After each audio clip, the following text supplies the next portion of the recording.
Pemirsa apa kabar? Mari kita ikuti Warta Berita PTS tanggal 26 Maret. Pasangan pengantin asal Tiongkok yang kerap dipanggil Yaya diperintahkan untuk meninggalkan Taiwan karena mempromosikan reunifikasi militer. Awalnya ia menyatakan akan tetap tinggal di Taiwan untuk memperjuangkan haknya dan bahkan sempat mengajukan petisi ke Kementerian Dalam Negeri kemarin pagi.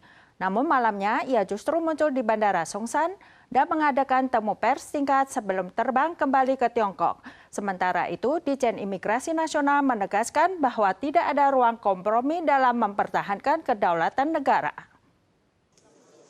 Yaya tiba di Bandara Songsan bersama keluarganya tanggal 25 malam. Sebelum meninggalkan Taiwan, ia menegaskan kembali pendiriannya dengan mengatakan bahwa meninggalkan Taiwan bukan berarti menyetujui segala tuduhan. Ia juga akan berupaya kembali ke Taiwan untuk memohon remedi administratif agar dapat berkumpul kembali dengan keluarganya dalam kondisi tidak bersalah. 他们的母亲这样子含冤的离去，我的小孩他们的身上会扛到非常大的压力。 Para pemrotes meneriakkan selamat jalan dan kembali ke pangkuan Ibu Pertiwi. Setelah Yaya meninggalkan Taiwan, Ditjen Imigrasi Nasional kembali menegaskan tidak ada ruang kompromi saat membela kedaulatan negara. Tanggal 26, juru bicara kantor urusan Taiwan Tiongkok mengecam partai DPP menyalahgunakan jalur hukum untuk menindas kelompok pasutri antar selat. Kabar Yaya yang dikerubungi massa setelah mendarat di Tiongkok dan dijemput oleh sekelompok orang yang memakai masker beredar viral di medsos dan memicu diskusi. 如果真的有这种状况，我并不意外。从我们多年的工作的实务经验来推敲、来判断，我只说非比寻常。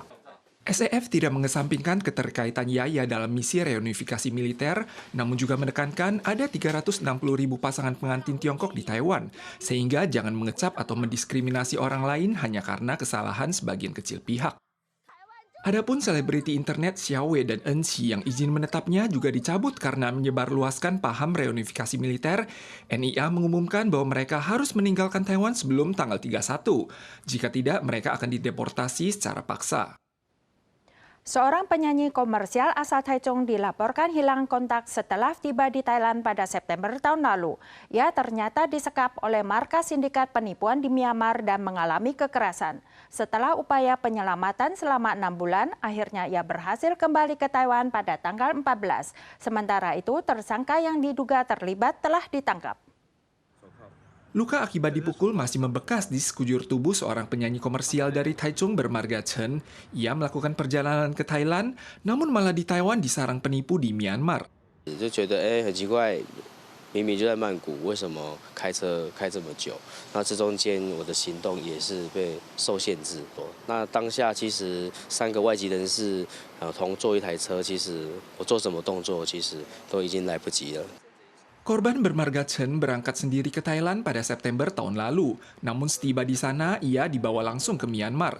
Selain ditawan, ia harus membantu sindikat melakukan penipuan. Ia juga dijual sebanyak 3 kali oleh sindikat penyelundup. Lewat bantuan teman dan pengusaha Taiwan setempat yang bernegosiasi dan membayar tebusan $100.000 kepada sindikat, ia akhirnya dibebaskan dan kembali ke Taiwan tanggal 14 bulan ini. 我要有他的讯息确认。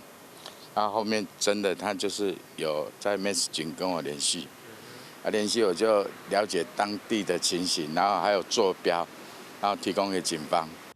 Adapun pria bermarga Chen yang menjadi perantara saat itu juga telah dibekuk polisi dan ditetapkan sebagai terdakwa yang akan diselidiki. Tercatat kasus kematian kedua akibat enterovirus akut pada seorang bayi berusia kurang dari 1 bulan di wilayah utara Taiwan. Bayi tersebut dikonfirmasi terinfeksi ekovirus tipe 11.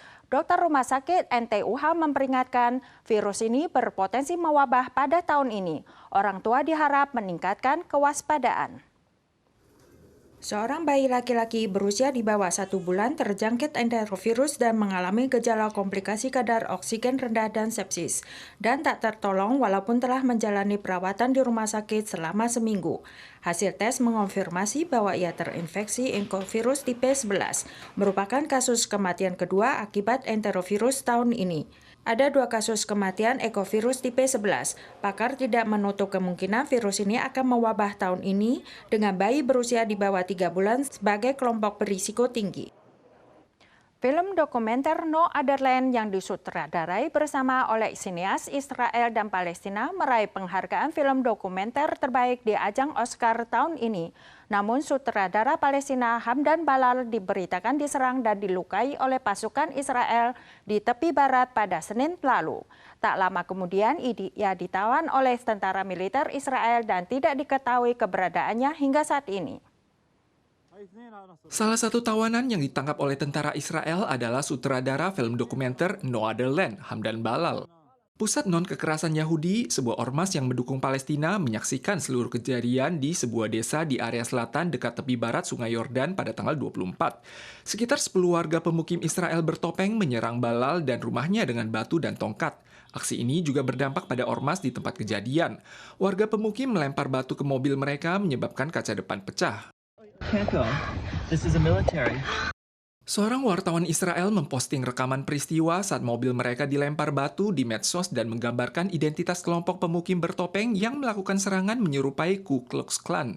Sempat meraih penghargaan di Festival Film Internasional Berlin dan Oscars, film No Other Land mengilustrasikan permukiman warga Palestina yang digusur secara paksa oleh pihak militer Israel untuk dijadikan lapangan tembak.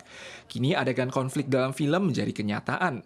Adrian Brady selaku salah satu tim sutradara menyampaikan, peristiwa ini terjadi tanggal 24 malam saat warga pemukim yang sering membuat onar tiba-tiba menerobos ke dalam desa. Pelaku penyerangan juga mencakup pihak militer yang melepaskan tembakan ke udara.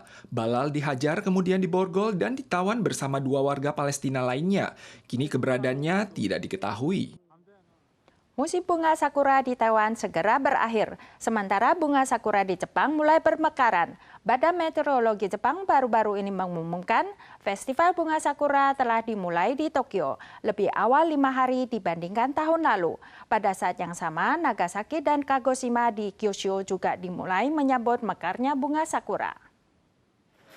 Bunga sakura Somio Yoshino di kuil Yasukuni bermekaran lebih awal, menandai dimulainya Festival Bunga Sakura di Tokyo. Festival Sakura juga resmi dimulai pada hari yang sama di beberapa kota di Kyushu. Suhu yang menghangat mempercepat mekarnya bunga sakura. Festival Bunga Sakura di Jepang akan berlangsung sekitar 2 minggu. Dengan wilayah timur laut diprediksi memasuki puncak mekarnya bunga sakura pada awal April. Sementara Hokkaido akan menyusul pada akhir bulan. Festival tahun lalu menarik 3 juta wisatawan mancanegara dan tahun ini diprediksi akan mencetak rekor tinggi baru. Para pemirsa sekalian, sekian wadah berita dari PTS. Kita soal lagi di lain kesempatan. Sampai jumpa.